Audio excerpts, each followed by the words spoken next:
Something that 99% of 6- and 7-figure business owners have in common is wanting to positively influence the purchasing behavior of their prospects and leads. Google published a report called Decoding the Decision that looks at the way people make decisions when they're online or in an online environment. As part of this study, they conducted a large-scale shopping experiment with 310,000 different purchasing scenarios and found 6 key biases that positively influence the decision-making process. I've been doing a lot of research into buying behavior whilst working on EngageWave OS, an AI-powered system that turns your warm leads into hot buyers through value-focused conversation experiences across different platforms. And in this video, I'm going to share what I've learned. If we haven't met, I'm Dec. I'm in the tech business. I previously worked on AI consulting projects at Google, OpenAI and Zoom, and one of the UK's leading startups.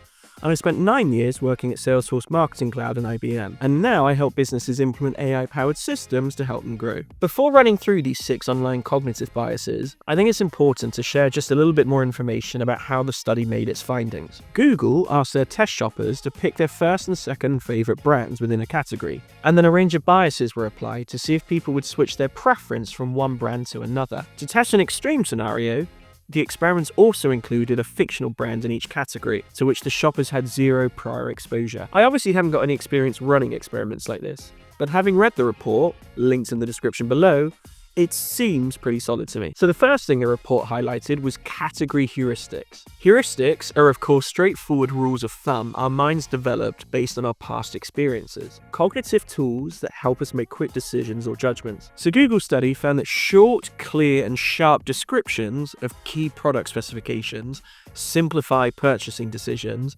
and therefore positively influence buying behavior. The second finding was the power of now. The study found that the longer people had to wait for a product, the weaker the proposition became, and the less likely they were to buy, or in other words, it negatively impacted their propensity to buy or likelihood to make a purchase. I always think about that saying that people hate to be sold to but love to buy, and I guess that kind of plays into it here. So the more people were able to actually purchase something and receive it there and then and get that kind of instant gratification, the more likely they were to buy. The third finding was social proof. Recommendations and reviews from others were found to be very persuasive when people were trying to make a decision. So if something had lots of reviews or lots of people following on social media, that improved and increased the likelihood of people making a purchase. Reading and seeing what other people have said positively influences the decisions that they make, and that's been found in this study. The fourth cognitive bias Google's report highlighted was scarcity bias. They found that as stock or availability of a product decreased, it became more and more desirable in the eyes of the people looking to make a purchase. You know that saying around how we always want what we can't have? Well, the study found that to be absolutely true. I don't know if you're familiar with Dan Priestley, but he's got a book called Oversubscribed, which goes into this concept in a lot more detail.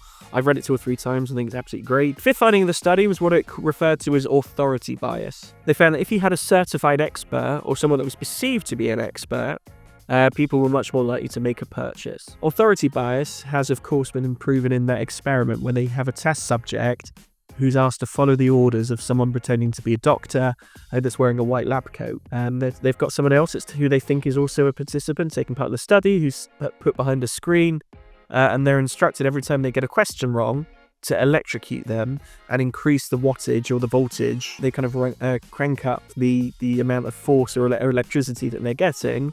And by the end, they can hear someone behind the screen kind of screaming out in pain, and the person in the white lab coat keeps telling them to do it and press the button and electrocute them. So if there's someone that's credible or an expert in a particular field making a recommendation, we're more likely to follow it. Of course, a lot of people, when they're talking around how you can build trust and build authority, talk about the 7-11-4 rule. I don't know if you come across that, but they typically say that in order for someone to be perceived as an authority, someone needs to interact with you, your content, or your brand's content for 7 hours on 11 different interactions across 4 different platforms. The sixth finding of Google's study was the power of free.